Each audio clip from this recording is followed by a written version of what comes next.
এখন অবধি বন্যায় ঘাটাল সাব ডিভিশনের সবগুলো ব্লকই প্রায় জলের তলায় ছিল গত 18 তারিখ থেকে 6 দিন ধরে।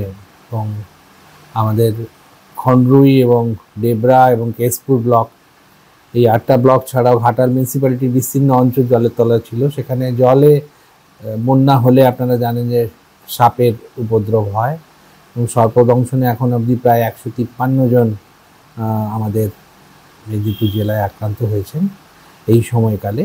এবং তার মধ্যে আমরা সবাইকেই সুস্থ করে বাড়ি ফিরিয়েছি। একটা বাচ্চা কালকে কেশপুরে মিদনাপুর মেডিকেল কলেজে মারা গেছে। একদিন ভর্তি ছিল, তার নিউরোটক্সিক হয়েছিল, আসতে দেরি করেছে, তাই মারা গেছে। আসলে সর্পদংশনে সচেতনতা খুব জরুরি।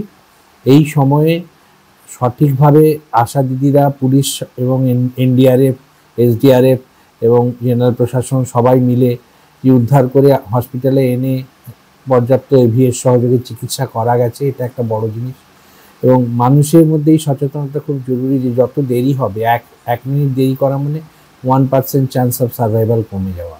এবং সেই জন্য সাধারণত এইসব গ্রামাঞ্চলে চন্দ্রবড়ায় কামড়ায় বা চিতি সাপ, যেটা কালো চিতি বলে, সেই সাপে কামড়ায়। কোনোটা নিউরোটক্সিক, কোনোটা হিমাটোটক্সিক, কোনোটাতে ডায়ালিসিস লাগে, কোনোটাতে ভেন্টিলেশন সাপোর্ট লাগে। আমাদের কাছে সুখের কথা যে ঘাটাল এবং খড়গপুরে দুটো ডায়ালিসিস ইউনিট আমরা চালু করতে পেরেছি এর মধ্যে। এবং সেখানে ঘাটালে প্রায় 60 জনের ডায়ালিসিস হয়েছে এখন অবধি, এবং তার মধ্যে বেশ কিছু সাপে কাটা রোগীর হয়েছে। সেরকম খড়গপুরেও বেশ কিছু রোগীর হয়েছে। এবং মিদনাপুর মেডিকেল কলেজে 67 জন রোগী ভর্তি হয়েছিল, 68 জন রোগী ভর্তি হয়েছিল, একজন মারা গেছে।